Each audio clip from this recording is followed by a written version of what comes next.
లంచగొండులు జనం పాలిట రాబందులు రోజుకు కనీసం నలుగురు పట్టుబడుతున్నారు. పట్టుబడతామన్న భయం లేదు. పట్టుకుంటే మహా అయితే 4 రోజుల జైలు, తర్వాత బెయిలు, పైరవీలు, కేసు క్లోజు.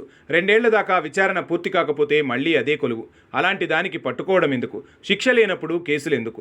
కొలువు మళ్ళీ ఇచ్చేది ఉన్నప్పుడు దాడులెందుకు?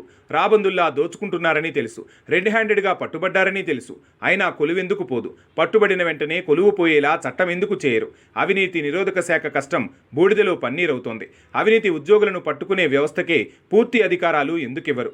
ఉద్యోగుల సర్వీస్ను రిమూవల్ ఏసీబీ చేతిలో ఎందుకు పెట్టరు? తప్పు చేసిన తర్వాతే ఏ ఉద్యోగైనా పట్టుబడతాడు.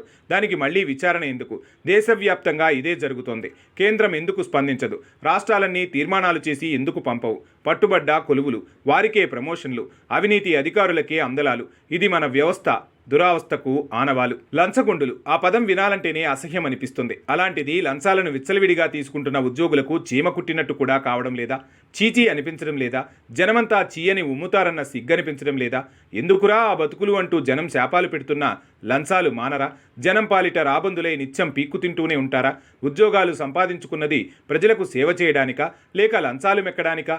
అసలు ప్రభుత్వ పనుల్లో పర్సంటేజ్ ఏమిటో అని ఎవరు నిర్ధారించారు? ప్రజలు ఏ పని కోసం వచ్చినా దానికి ఒక రేటు ఫిక్స్ చేయడమేమిటో? ఉద్యోగులు అడిగిన దానికి నోరు మూసుకుని ప్రజలు చెల్లించడమేమిటో? వ్యాపారులు, కాంట్రాక్టర్లు లక్షలకు లక్షలు లంచాలు ఇవ్వడమేమిటో? ఇలా లంచాలు తీసుకునే అధికారుల మూలంగా వ్యవస్థకు జరుగుతున్న నష్టాలు ఎవరు పూడ్చాలి? ఒకప్పుడు నిర్మాణం చేసిన ఎన్నో కట్టడాలు ఇంకా కళ్ళు చెదరడం లేదు. ఇటీవల ఏ చిన్న పని చేసినా బిల్లులు కాంట్రాక్టర్లకు చేతికొచ్చేదాకా కూడా ఆ పనులు ఉండడం లేదు. ఏ పనుల్లోనూ నాణ్యత కనబడటం లేదు. ఇక రెవెన్యూ, రిజిస్ట్రేషన్లు, నీటిపారుదల, వ్యవసాయ శాఖ, ఇలా చెప్పుకుంటూ పోతే ఏ శాఖను చూసినా ఏమున్నది గర్వకారణం? అన్ని శాఖలు కంపులో దొర్లుతున్న పందుల కన్నా హీనం. రోజుకు కనీసం 4 పట్టుబడుతున్నారు. లంచం తీసుకుంటూ పట్టుబడితే పరువు పోతుందన్న భయం లేదు. పట్టుకుంటే మహా అయితే ఓ 4 రోజులు జైలుకు వెళ్తాం. అంతకంటే జరిగిందేముంది? ఒరిగేదేముంది? లంచం తీసుకోవడం దొంగతనంతో సమానం కాదా? చిన్న చిన్న దొంగతనం చేసిన వారిని పోలీస్ స్టేషన్లో చేసే సన్మానం లంచం తీసుకున్న అధికారులకు కూడా చేసే వ్యవస్థ తయారైతే తప్ప అవినీతి అంతం కాదు. లంచం తీసుకుంటూ పట్టుబడిన ఉద్యోగికి వెంటనే ఉద్యోగం పోయేంత పరిస్థితి రావాలి. పట్టుబడిన ఉద్యోగులకు జైలులో సాధారణ ఖైదీకి ఉండే వెసులుబాటైన జీవితమే ఉంటుంది. కొంతకాలం తర్వాత బెయిల్ వస్తుంది. బయటకు వచ్చిన తర్వాత పాలకపక్షంలో ఉన్న పెద్దల సహకారంతో మరలా అవినీతికే పాల్పడుతున్నారు. అందులో కొంత సొమ్మును ఆ పాలకపక్ష పెద్దలకు కూడా ముట్టజెబుతున్నారనే వదంతులు వినిపిస్తూనే ఉన్నాయి. మరలా కొలువు వస్తుంది. ఆ తర్వాత కేసు క్లోజ్ అవుతుంది. తమను అన్యాయంగా ఇరికించారన్న సాక్ష్యాలను సృష్టించి తప్పించుకోవడం పరిపాటిగా మారింది. ఒకవేళ ఇలాంటి వెసులుబాటు కాని పక్షంలో 2 ఏళ్ల కాలం వరకు కేసు వాయిదాల మీద వాయిదాలు పడుతూనే ఉంటుంది. అందుకు ఇతర అధికారుల సహకారంతో ఆ కేసు 2 ఏళ్లు దాటిందంటే చాలు, వెంటనే మళ్ళీ తిరిగి ఉద్యోగం, అవసరమైతే ప్రమోషన్. ఇదే మన ఉద్యోగ వ్యవస్థలో ఉన్న వెసులుబాటు. అది ఇప్పుడు అందరికీ అర్థమైపోయింది. దాంతో ఏ ఉద్యోగి భయపడ్డం లేదు. భయపడి లంచం తీసుకోకుండా ఉంటే ఈ వ్యవస్థలో కోటీశ్వరుణ్ణి కాలేరు. రేపటి తన కుటుంబ తరానికి ఆస్తులు కూడగట్టలేరని తెలుసుకుంటున్నారేమో.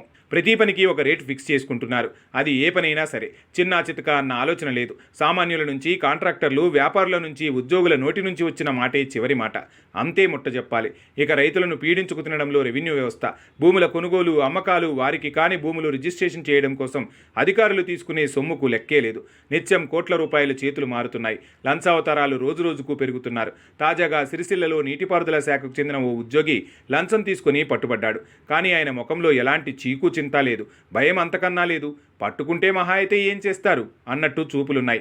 ఏసీబీ పట్టుకుంటే కనీసం కళ్ళలోనైనా ఏదో ఒక సానుభూతి కోసం ఎదురు చూస్తున్నట్టు ముఖ కవలికలు మార్చేవారుంటారు.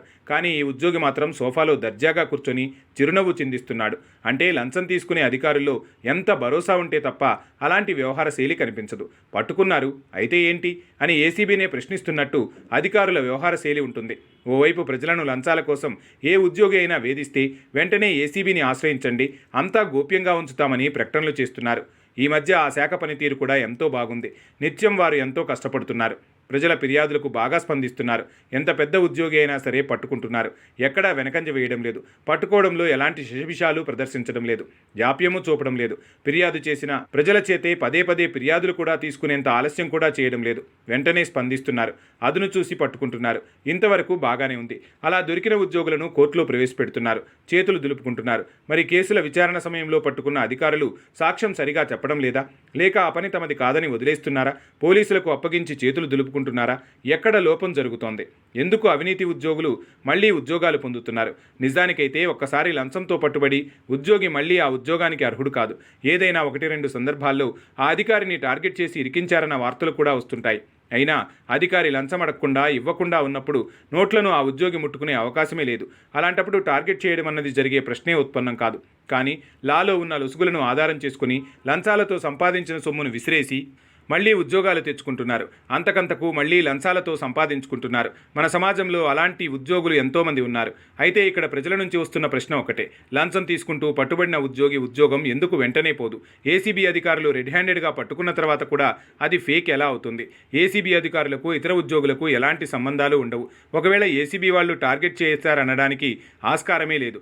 ఏసీబీ అధికారులు న్యాయంగా ధర్మంగా పనిచేస్తే తప్ప లంచావతారులైన ఉద్యోగులు పట్టుబడరు. ఒకవేళ ఏసీబీ వాళ్ళు అధికారులను తప్పించాలనుకుంటే పట్టుకోకముందే తప్పించవచ్చు. ఏసీబీ అధికారులు పట్టుకున్న తర్వాత ఉద్యోగులు నీతివంతులు ఎలా అవుతారు? మళ్లీ వాళ్లకు క్లీన్ చిట్ ఎలా వస్తుంది? అంటే ఏసీబీ అధికారుల పనితీరును తప్పుపట్టినట్లా, లేక వ్యవస్థను ఎగతాళి చేసినట్లా? చాలా మంది ఉద్యోగులు, అందులో ఉన్నత ఉద్యోగులు, ప్రజలను రాబందుల్లా పీడించుకు తింటున్నారని తెలుసు. తమ భూములను తమ పేరు మీద మార్చడానికి కూడా ఎకరానికి లక్షల రూపాయల వసూలు చేసిన అధికారులు కూడా ఉన్నారు. అలా తప్పని పరిస్థితుల్లో లంచాలు ఇచ్చి అప్పులు చేసి మరీ లంచాలు ఇచ్చుకున్న ప్రజలు కోకొల్లలున్నారు. లంచం ఇవ్వడం తప్పే, తీసుకోవడమూ తప్పే అని మాత్రం ప్రభుత్వాలు చేతులు దులుపుకుంటే సరిపోతుందా? కేంద్ర ప్రభుత్వం అనేక చట్టాల్లో మార్పులు తీసుకొస్తోంది. ఏకంగా న్యాయ వ్యవస్థలో అనేక మార్పులు తీసుకొచ్చారు. బ్రిటిష్ ఇండియా నుంచి కొంతకాలం వారసత్వంగా వస్తున్న అనేక చట్టాలను మార్చి కొత్త న్యాయ సంహితను తెచ్చారు. మరి అందులో అవినీతి అధికారుల గురించి ఆలోచించలేదు. అసలు అధికారులు సాగిస్తున్న అవినీతి గుర్తించలేదు. కనిపించడం లేదా? దేశవ్యాప్తంగా అవినీతి అనేది ఎలా పెరిగిపోయిందో చూస్తూనే ఉన్నాం. కేంద్ర ప్రభుత్వం ప్రత్యేక చట్టం తీసుకురావడానికి అభ్యంతరం ఏంటి? అందుకు రాష్ట్రాలు ఏం చేస్తున్నాయి? తెలంగాణలో ఎంత ఉద్యోగ వ్యవస్థలో అవినీతి జరుగుతుందో చూస్తూనే ఉన్నాం. అలాంటి అవినీతి అంతానికి రాష్ట్ర ప్రభుత్వం అసెంబ్లీలో తీర్మానం చేసి కేంద్రానికి పంపొచ్చు కదా. అలా అన్ని రాష్ట్రాలు తీర్మానాలు చేసి పంపిస్తే బాగుంటుంది. ఉద్యోగి లంచం తీసుకుంటే ఆ క్షణమే ఉద్యోగం కోల్పోతాడన్న కొత్త చట్టం తీసుకురావడానికి ఎందుకు కేంద్ర ప్రభుత్వం ఆలోచన చేయడం లేదు? ఎన్నికల సమయం వచ్చిందంటే చాలు అవినీతి అంతం చేస్తామంటారు. అవినీతి అధికారులను కాపాడుతుంటారు. ఇదెక్కడి దిక్కుమాలిన రాజకీయాలు ఎవరికీ అర్థం కావు.